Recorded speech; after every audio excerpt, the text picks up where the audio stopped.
আসসালামু আলাইকুম, স্বাগত জানাচ্ছি আরটিভির রাতের সংবাদে। পুরো সংবাদ আপনাদের সাথে আছি আমি পারভিন মিতু। আপোষ হয়ে গেছে, জানুয়ারিতে নির্বাচন করতে সমস্যা নেই। যুক্তরাষ্ট্রের দিল্লিকেও দরকার, দিল্লি থাকলে আওয়ামী লীগও আছে বলে মন্তব্য করেছেন আওয়ামী লীগের সাধারণ সম্পাদক ওবায়দুল কাদের। সাভারের আমিনবাজার ঢাকা জেলা আওয়ামী লীগের শান্তি ও উন্নয়ন সমাবেশে এসব কথা বলেন তিনি। ভারত আর যুক্তরাষ্ট্রে দুই সেলফিতেই বিএনপি দিশেহারা হয়ে পথে পথে ঘুরছে বলে মন্তব্য করেন আওয়ামী লীগ সাধারণ সম্পাদক। বিস্তারিত জানাচ্ছেন সাকিবুর রহমান। রাজনীতির মাঠে বক্তব্য আর পাল্টা বক্তব্যে নিজেদের অবস্থান জানান দিচ্ছে রাজনৈতিক দলগুলো। ধারাবাহিক কর্মসূচির অংশ হিসেবে সাভারে বিএনপি জামাতের সন্ত্রাস, নৈরাজ্য ও অব্যাহত দেশবিরোধী ষড়যন্ত্রের বিরুদ্ধে শান্তি ও উন্নয়ন সমাবেশের আয়োজন করে ঢাকা জেলা আওয়ামী লীগ। নিজেদের শক্ত অবস্থান জানান দিতে ঢাকা জেলা আওয়ামী লীগ ও অঙ্গ সংগঠনের নেতারা দুপুর থেকে মিছিল নিয়ে আসতে থাকেন সমাবেশ স্থানে। আওয়ামী লীগ নেতারা বলেন, যথাসময়ে নির্বাচন হবে, যেই বাধা দিতে আসবে তাকেই জবাব দেয়া হবে। খালেদা জিয়ার অসুস্থতা নিয়ে বিএনপি রাজনীতি করছে বলেও অভিযোগ করেন তারা। সংবিধানগতভাবে আগামী জানুয়ারি মাসের প্রথম সপ্তাহে যে নির্বাচন হবে, সেই নির্বাচনকে যারা বাধাগ্রস্ত করবে তাদেরকে দাঁত ভাঙা জবাব দেওয়া হবে। খালেদা আজকে অসুস্থ, খালেদা জিয়াকে নিয়ে তারা রাজনীতি করছেন। তারা তারেক রহমানকে প্রতিষ্ঠার জন্য খালেদা জিয়াকে রাজনীতি থেকে মাইনাস করতে চাচ্ছেন, তাই আজকে আদালতে যায় না। দলের সাধারণ সম্পাদক ওবায়দুল কাদের বলেন, আপোষ হয়ে গেছে, জানুয়ারিতে নির্বাচন করতে কোনো বাধা নেই। কোথায় স্যাংশন, কোথায় বিচারনীতি? তলে তলে আপোষ হয়ে গেছে, আপোষ হয়ে গেছে। দিল্লি আছে, আমেরিকারও দিল্লিকে দরকার। আমরা আছি, দিল্লিও আছে, দিল্লি আছে, আমরা আছি। দুই সেলফিতেই বিএনপি দিশেহারা হয়ে পথে পথে ঘুরছে। আওয়ামী লীগ ভিসা নীতিকে পরোয়া করে না। দেশে সুষ্ঠু ও অবাধ নির্বাচন হবে বলেও মন্তব্য করেন ওবায়দুল কাদের। অক্টোবরে নাকি পতন, কোন অক্টোবর? এই অক্টোবর না আগামী অক্টোবর, তারপরের বছর অক্টোবর। অক্টোবরে, নভেম্বরে, ডিসেম্বরে কিছুই হবে না।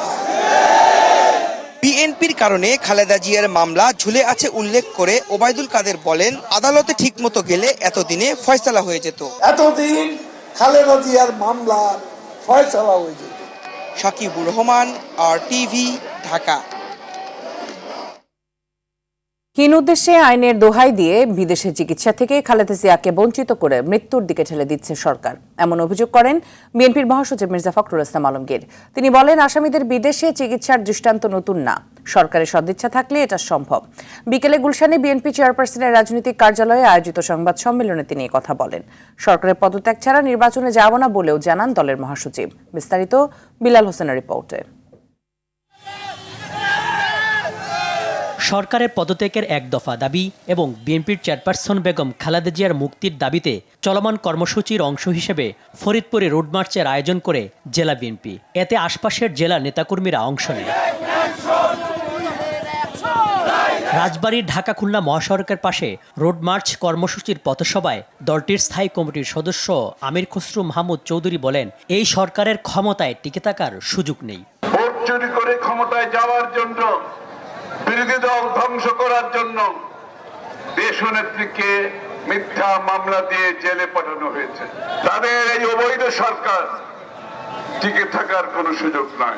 এদিকে বিএনপির চেয়ারপারসন বেগম খালেদা জিয়াকে বিদেশে উন্নত চিকিৎসার বিষয়ে গুলশানের রাজনৈতিক কার্যালয়ে জরুরি সংবাদ সম্মেলনে দলটির মহাসচিব খালেদা জিয়াকে বিদেশে উন্নত চিকিৎসা নিতে না দিলে পরিণতি ভালো হবে না বলে সরকারকে হুঁশিয়ারি দেন। সরকার হীন উদ্দেশ্যে আইনের দোহাই দিয়ে চিকিৎসা থেকে দেশনেত্রীকে বঞ্চিত রেখে মৃত্যুর দিকে ঠেলে দিচ্ছে। প্রবীণ নাগরিকের সাংবিধানিক অধিকার না দিয়ে তার প্রতি বেআইনি, অমানবিক ও নিষ্ঠুর আচরণ করার জন্য এবং যে কোনো পরিস্থিতির জন্য এই সরকারকেই দায়ী থাকতে হবে। বেগম জিয়াকে এই অবস্থায় রেখে না, হাসিনাকে ক্ষমতায় রেখে বিএনপি কোনো নির্বাচনে যাবে না।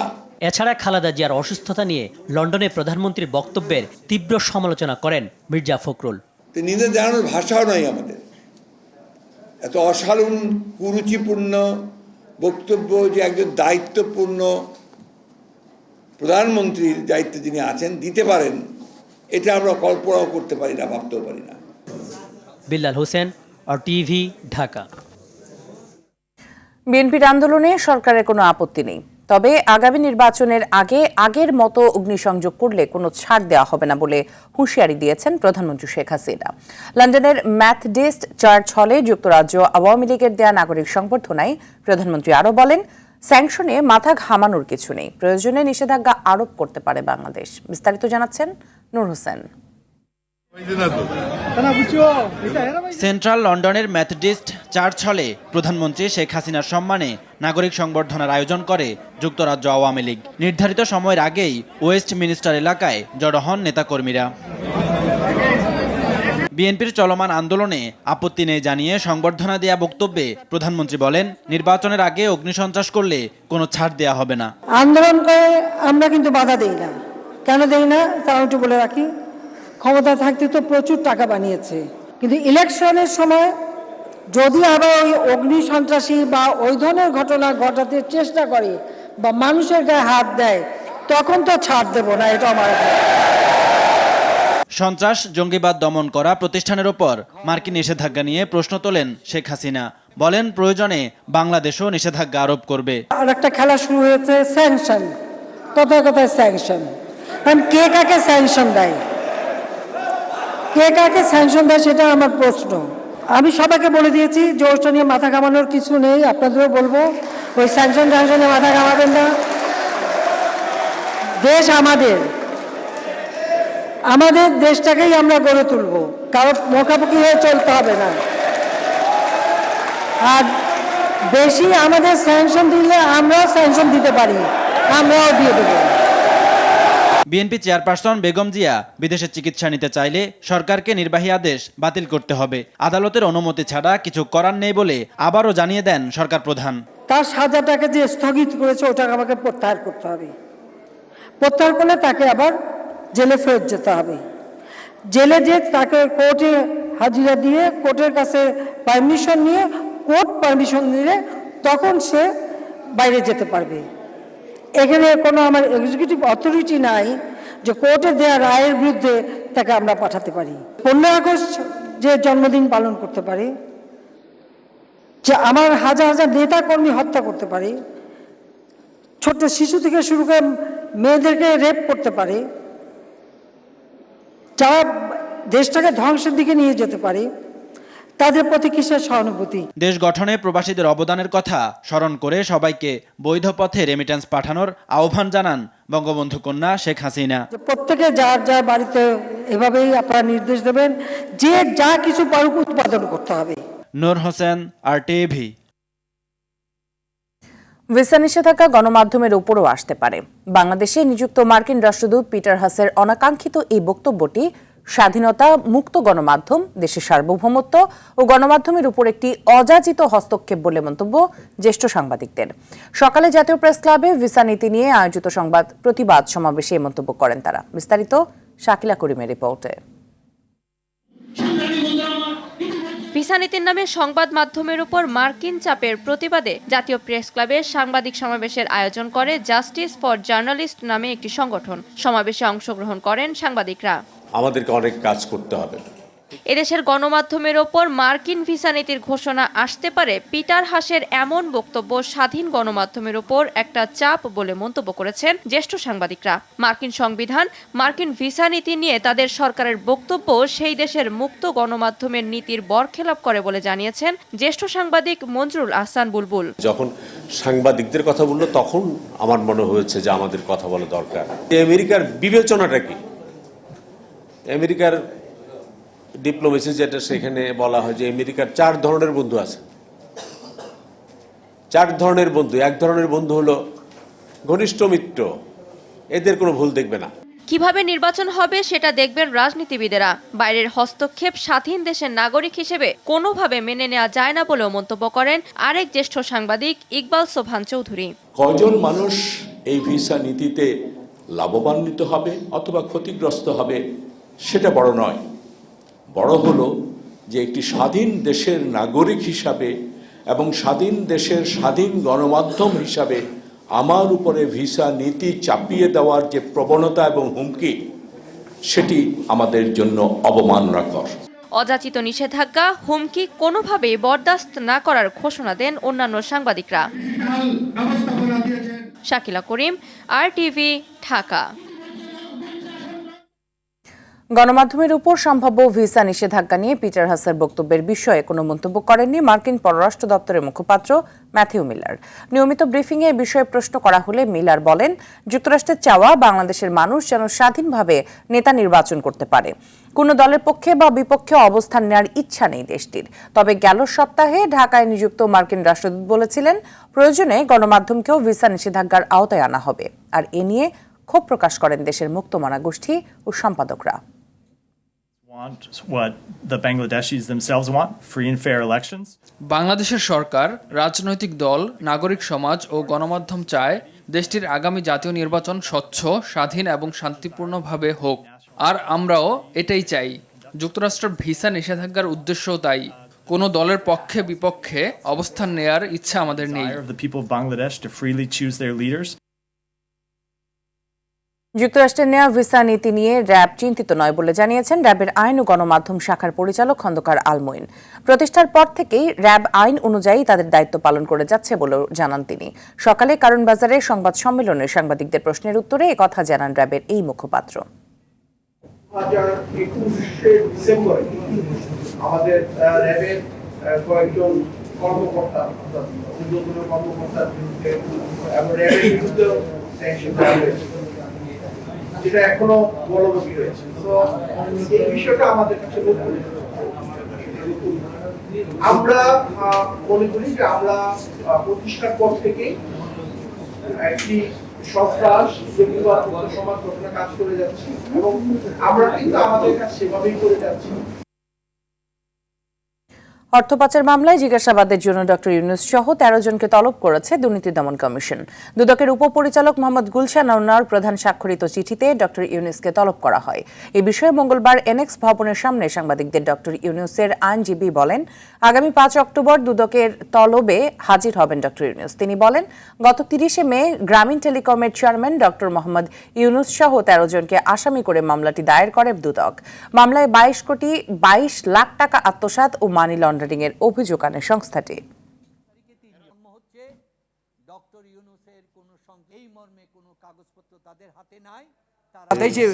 সেপ্টেম্বর আমাদের এখানে একটি চিঠি আসলো, তাদেরকে আগামীকালকে হাজির হওয়ার জন্য বলেছেন। আর ডক্টর ইউনূস এবং আশরাফুল হাসান এবং ম্যানেজিং ডাইরেক্টর নাজমুল ইসলামকে আগামী 5 তারিখ অক্টোবর হাজির হওয়ার জন্য চিঠি দিয়েছে। ও প্রতি উত্তরে ডক্টর ইউনূস সাহেব বলেছেন, আমি যেতে প্রস্তুত আছি। এখন উনি যাবেন, কারণ যেহেতু মিথ্যা মামলা, সমস্ত কিছু এখানে আমাদের কোনো সংশ্লিষ্টতা নাই গ্রামীণ টেলিকমের, তা বলার জন্য তিনি যাবেন। দুর্নীতি ও অপকর্মের বিরুদ্ধে ব্যবসায়ীদেরকে প্রতিরোধ গড়ে তোলার আহ্বান জানিয়েছেন রাষ্ট্রপতি মোহাম্মদ শাহাবুদ্দিন। তিনি উল্লেখ করেন, এক শ্রেণীর অসাধু ব্যবসায়ীর অতি মুনাফালোভী মনোভাব ও রাতারাতি বড়লোক হওয়ার স্বপ্ন দেশের ব্যবসা বাণিজ্যে বিরূপ প্রভাব ফেলছে এবং এতে জনগণের ভোগান্তি বাড়ছে। সকালে রাজধানী ওসমানী স্মৃতি মিলনায়তনে বঙ্গবন্ধু শেখ মুজিব শিল্প পুরস্কার 2022 প্রদান অনুষ্ঠানে তিনি আহ্বান জানান। অনুষ্ঠানে 6 ক্যাটাগরিতে ভারী, মাঝারি, ক্ষুদ্র ও ক্ষুদ্র কুটির এবং উচ্চ প্রযুক্তির শিল্প ইউনিটের মালিক সহ 12 জন শিল্পোদ্যোক্তাকে নিজ নিজ ক্ষেত্রে অসামান্য অবদানের জন্য বঙ্গবন্ধু শিল্প পুরস্কার 2022 সম্মাননা তুলে দেন রাষ্ট্রপতি। লেবারদের নিয়ে একটি গোষ্ঠী আন্তর্জাতিকভাবে তারা ষড়যন্ত্র করে। এখানে শ্রমিকদের ঠিকমতো মজুরি দেওয়া হচ্ছে না, এখানে শ্রমিকদের উপরে নির্যাতন করা হচ্ছে। এইভাবে মানবাধিকারের প্রশ্ন তুলে শ্রমিকদের মধ্য থেকে 2-1 জনকে তারা বেছে নেয় এবং বেছে নিয়ে তাদের দ্বারা এই নৈরাজ্য সৃষ্টি করে। এটা আমাদের দীর্ঘদিন ধরে চলে আসছে। এটি একটি ষড়যন্ত্রের অংশ, দেশ বিরোধী ষড়যন্ত্রের অংশ। তাই আপনাদেরকে এটা সবসময় বুকে ধারণ করে যে এমন কোনো কিছু হতে দেব না যে তারা এটাকে অস্ত্র বা ঢাল হিসাবে ব্যবহার করে।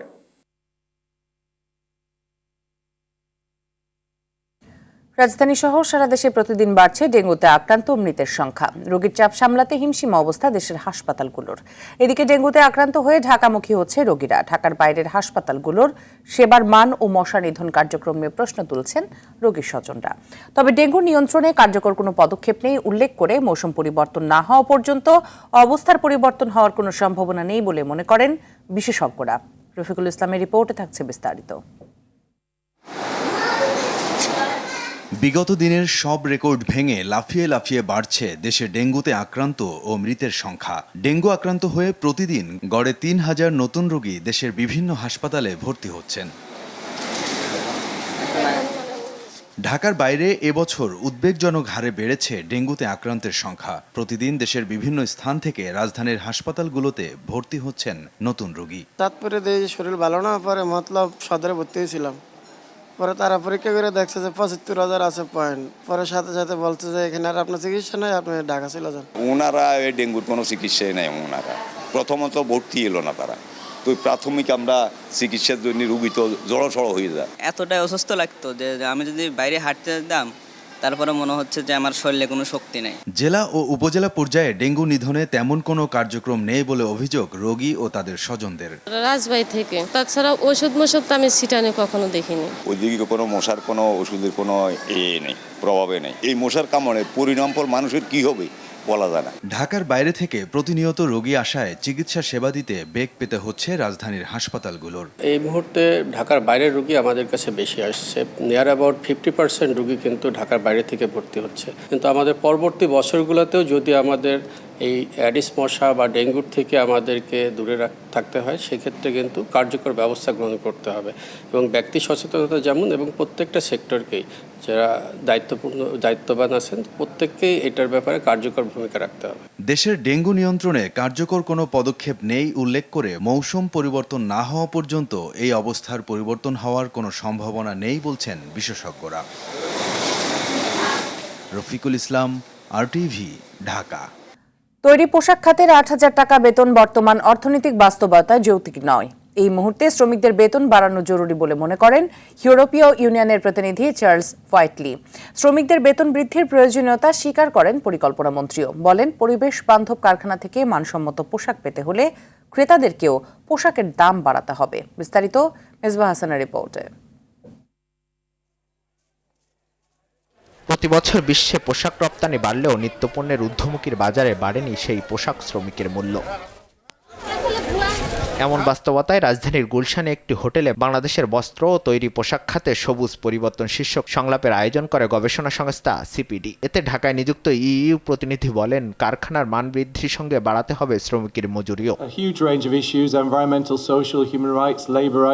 ৮,০০০ টাকা ন্যূনতম বেতনে শ্রমিকরা কাজ করবে, এটি কাম্য নয়। শ্রমিকদের বেতন ভাতা বাড়ানো জরুরি, তবে এক্ষেত্রে ব্র্যান্ড ও ক্রেতাদেরও দায় রয়েছে। পণ্যের দাম বাড়িয়ে ব্যবসাকে টেকসই না করে কেবল কার্বন নিঃসরণ কমানোর পরামর্শ দিলে তা কাজে আসবে না। সিপিডি জানায়, রপ্তানি নির্ভর গার্মেন্টস শিল্পের বাজার ধরে রাখতে জলবায়ু পরিবর্তনের ঝুঁকি মোকাবেলায় পরিবেশ বান্ধব কারখানা তৈরি এখন বড় চ্যালেঞ্জ। পরিবেশকে উন্নত রাখার জন্য, পরিবেশের মান বজায় রাখার জন্য প্রযুক্তি ব্যবহার করে একটা পরিবেশ বান্ধব শিল্প গড়ে তোলার জন্য কিন্তু একটা চাপ আসছে এবং আমরা যখন স্বল্পোন্নত দেশ থেকে উত্তরণ ঘটাবো তখন এই চাপটা আরও আসবে। অনুষ্ঠানে সকল কারখানাকে সবুজায়ন করার ক্ষেত্রে আইন করার মাধ্যমে সরকারকে সহায়তায় এগিয়ে আসার আহ্বান জানান বক্তারা। কিন্তু রয়েছে, সুতরাং আমাদের অভ্যন্তরীণ জাতীয়ভাবে এবং আন্তর্জাতিকভাবে যে আমাদের কমিটমেন্ট রক্ষা এবং আমাদের শিল্প এবং শিল্পের কথা বলতে গেলে শুধুমাত্র যে এই শিল্প না, সব ক্ষেত্রেই।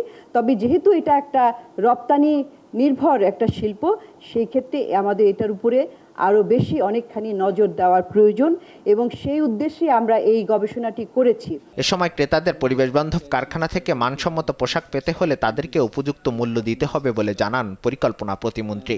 ভালো পণ্য চাইতে হলে সবারই কনসার্ন এখন যে বিশ্বে আমরা জলবায়ুর বিরূপ প্রভাবে আছি, তো সেক্ষেত্রে বায়ারদের সেটা তৈরি থাকতে হবে এই প্রিমিয়াম প্রাইস দেওয়ার জন্য। বায়ারদেরকে এটা বুঝতে হবে দেশকে উন্নয়নশীল দেশে পরিণত করতে পোশাক শিল্পের বাজারের প্রতি আরও বেশি গুরুত্ব দিয়ে মানসম্মত উৎপাদন ও সবুজ পরিবেশ তৈরি করার কোনো বিকল্প নেই বলে জানান বক্তারা। মিসবাহ হাসান, RTV, ঢাকা।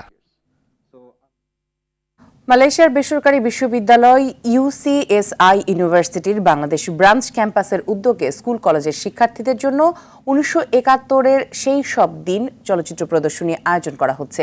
বসুন্ধরা সিটির স্টার সিনেপ্লেক্সে প্রদর্শনী চলবে 6 থেকে 12 অক্টোবর। মঙ্গলবার সংবাদ সম্মেলনে তথ্য জানানো হয়। এতে উপস্থিত ছিলেন UCSI এর বাংলাদেশ ব্রাঞ্চ প্রভোস্ট চ্যান জো জিম, বিশ্ববিদ্যালয়টির board of director Afzal Hossain, 1971 সেই সব দিন পরিচালক ও অভিনেত্রী রিদি হক, অভিনেতা ফেরদৌস, লিটু আনাম ও সজল। 1 ঘন্টার মধ্যে 4 বার ভূমিকম্পে কেঁপে উঠেছে হিমালয় অঞ্চলের দেশ নেপাল। মঙ্গলবার স্থানীয় সময় 2:30টার দিকে প্রথমে 4.4 মাত্রার ভূমিকম্পে কেঁপে ওঠে নেপাল। প্রথম ভূমিকম্পের 25 মিনিটের মধ্যেই 6.2 মাত্রার শক্তিশালী দ্বিতীয় ভূমিকম্পটি আঘাত হানে। এর 15 মিনিট পর 3.8 এবং 13 মিনিট পর 3.1 মাত্রার ভূমিকম্প সংঘটিত হয়। এক প্রতিবেদনে তথ্য জানায় ভারতীয় সংবাদ মাধ্যম NDTV। ভূমিকম্পের উৎপত্তি হয়েছে ভূপৃষ্ঠ থেকে মাত্র 5 কিলোমিটার ভূগর্ভে। নেপালে আঘাত হানা জোড়া ভূমিকম্প অনুভূত হয়েছে ভারতের রাজধানী নয়াদিল্লিতেও। হরদীপ সিং নির্জর হত্যার ঘটনায় পাল্টাপাল্টি অবস্থানে ভারত ও কানাডা। এরই ধারাবাহিকতায় এবার 41 কূটনীতিককে কানাডায় ফিরে যাওয়ার নির্দেশ দিয়েছেন ভারত। মঙ্গলবার ফিনান্সিয়াল টাইমসের প্রতিবেদনে বলা হয়, আগামী 10 অক্টোবর কূটনীতিকদের কানাডায় ফেরত যেতে বলা হয়েছে। উল্লেখ্য, কানাডার খলিস্তানপন্থী নেতা হরদীপ সিং নির্জর হত্যার ঘটনায় ভারতীয় এজেন্টদের সংশ্লিষ্টতার অভিযোগ সামনে আসার পর কানাডার সঙ্গে ভারতের কূটনৈতিক উত্তেজনা চলছে।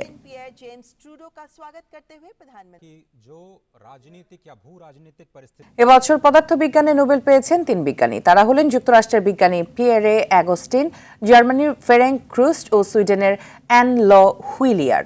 মঙ্গলবার সুইডেনের রাজধানী স্টকহোমে ক্যারোলিনস্কা ইনস্টিটিউটে আয়োজিত সংবাদ সম্মেলনে the royal Swedish academy of সায়েন্সের নোবেলজয়ী হিসেবে যৌথভাবে এই 3 বিজ্ঞানীর নাম ঘোষণা করে। দ্য নোবেল প্রাইজের সোশ্যাল হ্যান্ডেল থেকে জানা যায়, পরমাণু এবং অণুর ভেতরের ইলেকট্রনের জগৎ নিয়ে পরীক্ষার জন্য তাদের এই পুরস্কার দেওয়া হয়। ভারতের আহমেদাবাদের নরেন্দ্র মোদী স্টেডিয়ামে কাল 10 দলের অধিনায়কের উপস্থিতিতে পর্দা উঠবে 13তম ক্রিকেট বিশ্বকাপের। বাংলাদেশ সময় সন্ধ্যা 7:30টায় শুরু হওয়ার কথা রয়েছে। 3টিকে ক্যাপ্টেন্স ডে ঘোষণা করেছে ICC, যদিও জাঁকজমক উদ্বোধনী অনুষ্ঠান বাতিল হওয়ার গুঞ্জন রয়েছে। কুশল ইয়াসিরের রিপোর্টে বিস্তারিত। এক ঝাঁক বলিউড তারকার উপস্থিতিতে উদ্বোধন হবে আইসিসির সবচেয়ে বড় ইভেন্ট ওয়ানডে বিশ্বকাপ। থাকবে আতশবাজি আর laser show. Official theme song Dil Jashn বলেতে Ranbir Singh এর উপস্থিতি নজর কেড়েছে। বাজিরাও খ্যাত এই তারকার উদ্বোধনী অনুষ্ঠানে স্টেজ মাতানোর জোর সম্ভাবনা রয়েছে। বলিউডের অভিনেতা বরুণ ধাওয়ানকে দেখা যেতে পারে এদিন। জনপ্রিয় মুখ তামান্না ভাটিয়াকে দেখার অধীর আগ্রহে রয়েছে ভক্তরা। বলা হচ্ছে কিংবদন্তি শিল্পী আশা ভোসলে, শঙ্কর মহাদেবন, প্রীতম, শ্রেয়া ঘোষাল থেকে অরিজিৎ সিংরা পারফর্ম করবেন। বৃহস্পতিবার ইংল্যান্ড নিউজিল্যান্ড ম্যাচ দিয়ে শুরু হবে খেলা। উদ্বোধনী ম্যাচের টিকিট দিয়েই অনুষ্ঠান দেখা যাবে। তবে ভারতীয় সংবাদ মাধ্যমগুলোর দাবি, শেষ মুহূর্তে বাতিল হচ্ছে বিশেষ এই আয়োজন। যদিও কেন বাতিল হচ্ছে অনুষ্ঠান, সেটি নিয়ে এখনো আনুষ্ঠানিকভাবে মুখ খোলেনি কর্তা ব্যক্তিরা। বিশ্বকাপের 13তম আসর বসছে 10 দল নিয়ে। প্রায় 1.5 মাসে এই টুর্নামেন্টের ফাইনাল 19 নভেম্বর। কুশল ইয়াসির, RTV।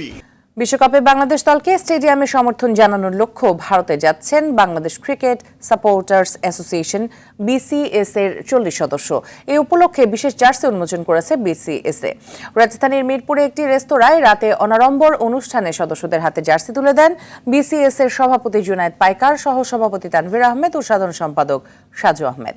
টাইগাররা এবার সেমিফাইনাল খেলবে এমন আশায় বরাবরের মতো এবারও বিশ্বকাপেও খেলোয়াড়দের সাহস জোগাতে গ্যালারিতে গলা ফাটাবেন বলে জানান BCS এর সদস্যরা। এশিয়ান গেমসে আজকের খেলায় বাংলাদেশ কাবাডিতে হারলেও ভারোত্তোলন তৃতীয় হয়েছে। পুরুষ কাবাডিতে নিজেদের দ্বিতীয় ম্যাচে ভারতের কাছে 55-18 পয়েন্টে হেরেছে বাংলাদেশ। হ্যাংজোর জিওয়া ওশান গোয়ালি স্পোর্টস সেন্টার জিমনেশিয়ামে প্রথম থেকে বাংলাদেশকে চেপে ধরে ভারত। প্রথমার্ধে 24-9 পয়েন্টে এগিয়ে থাকার পর দ্বিতীয়ার্ধে আরও 31 পয়েন্ট তুলে নেয় ভারত। ভারোত্তোলনে ছেলেদের 73 কেজি ওজন শ্রেণীতে বি গ্রুপে তৃতীয় হয়েছেন বাংলাদেশের শেখ নাইম হোসেন। মোট 255 কেজি ওজন তোলেন তিনি। ক্রিকেটে কাল চতুর্থ কোয়ার্টার ফাইনালে মালয়েশিয়ার বিপক্ষে নামবে বাংলাদেশ। ঝেইজিয়াং ইউনিভার্সিটি অব টেকনোলজি স্টেডিয়ামে ম্যাচটি শুরু হবে বাংলাদেশ সময় দুপুর 12টায়।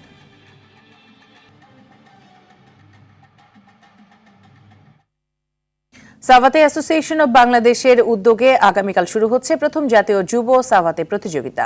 বাংলাদেশ মার্শাল আর্ট কনফেডারেশনের সহযোগিতায় খেলা হবে মিরপুর শহীদ সোহরাওয়ার্দী ইনডোর স্টেডিয়ামে। বিভিন্ন ক্যাটাগরিতে 26টি স্বর্ণ পদকের জন্য লড়বে প্রতিযোগীরা। এ উপলক্ষে বঙ্গবন্ধু জাতীয় স্টেডিয়ামের কনফারেন্স রুমে সংবাদ সম্মেলনে টুর্নামেন্টের নানা দিক তুলে ধরেন ওয়ালটনের জ্যেষ্ঠ নির্বাহী পরিচালক ইকবাল বিন আনোয়ার ডন, সাভাতে ডেভেলপমেন্ট কমিশন বাংলাদেশের চেয়ারম্যান শিফু দিলদার হাসান দিলু ও বাংলাদেশ মার্শাল আর্ট অ্যাসোসিয়েশনের সাধারণ সম্পাদক আসাদুজ্জামান মনি। এই আয়োজনের মিডিয়া পার্টনার RTV।